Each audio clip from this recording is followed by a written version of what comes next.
Good evening. This is Luc Sala from Ster Media. Tonight we're speaking with Peter Rosen about a concept, a dream, a vision that he calls Creativity Cafe. Welcome, Peter. Thank you very much. To start with it, you look Californian. Okay. Are you? No, I feel like a world citizen, actually. But where are your roots? My roots are in Maui. My home and my heart and all of my belongings are now in storage on Maui. Now Maui is where? Maui is in Hawaii. It's the part of the Hawaiian Islands, one of them. And I moved there to rejuvenate, and I had a very mystical experience at that point, which committed me ever more to my vision of Creativity Cafe.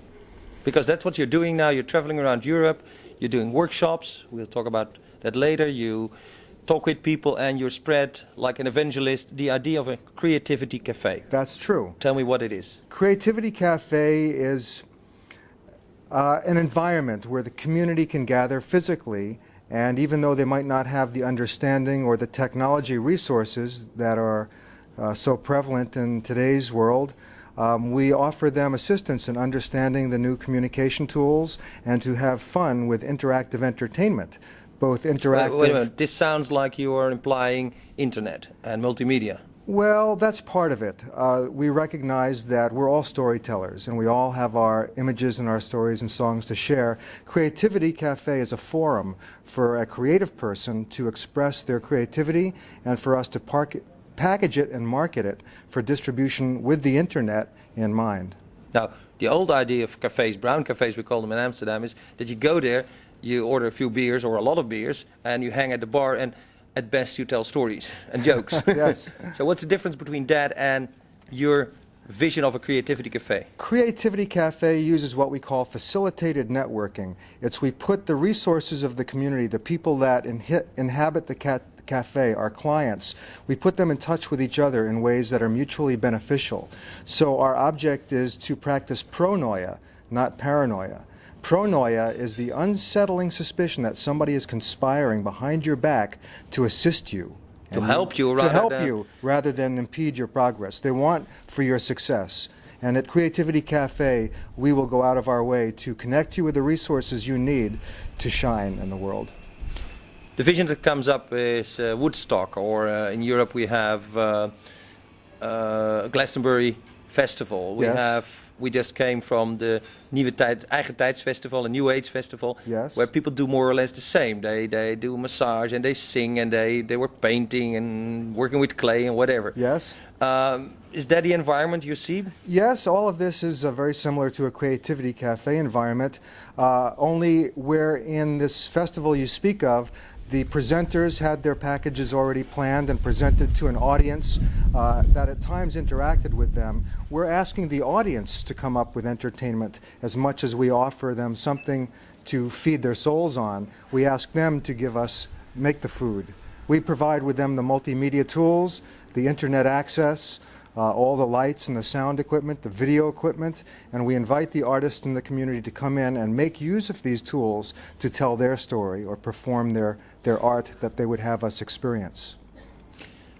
You've been preaching this, but did it actually happen? Have you seen places where this concept of you, which is not, you call it Creativity Cafe, but in fact it is a new media environment that might happen in this cyber cafe or even at that festival? That's exactly true. Creativity Cafe is more of an environment, as you say, and what creates that environment are the artists in the community, and each environment will be different according to its own culture.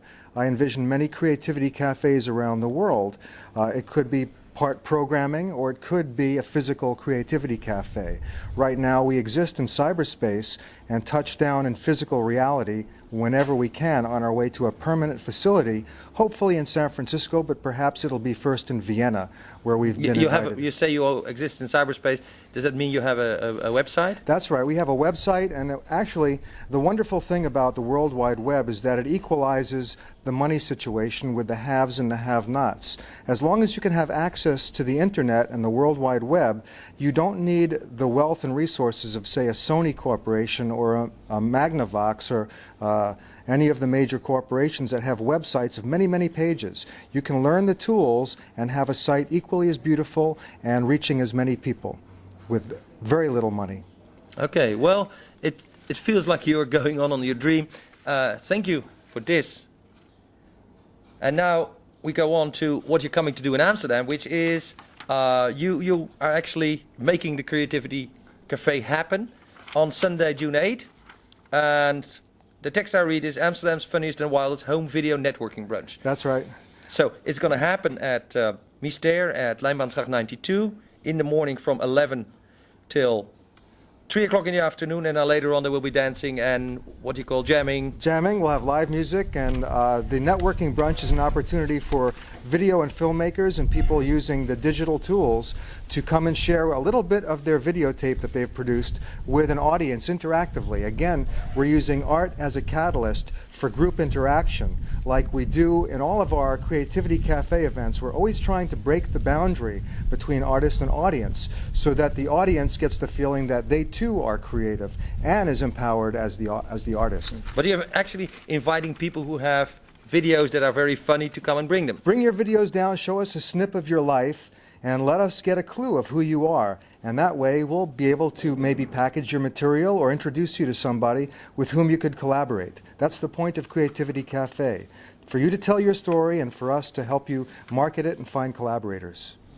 And your admission fee is 11 guilders, which is kind of funny because the 11th of the 11th is what it's Fool's Day a little bit. Well, a little bit, but you know why I did that? I had the vision of the Artist Resource Center, now called Creativity Cafe, on July 11th. And it was that day on Maui when there was a solar eclipse of the sun on July 11th, 11 years to the day that I was kept up all night with this vision of an Artist Resource Center where the most inspired and creative people could collaborate using all of this digital technology to make positive media for mass media distribution, with the hope that the world would somehow be influenced to be a happier, healthier, safer place by all these positive images in the world. Well, that sounds great. Peter, 92. Thank you, Peter. Thank you, Lusala.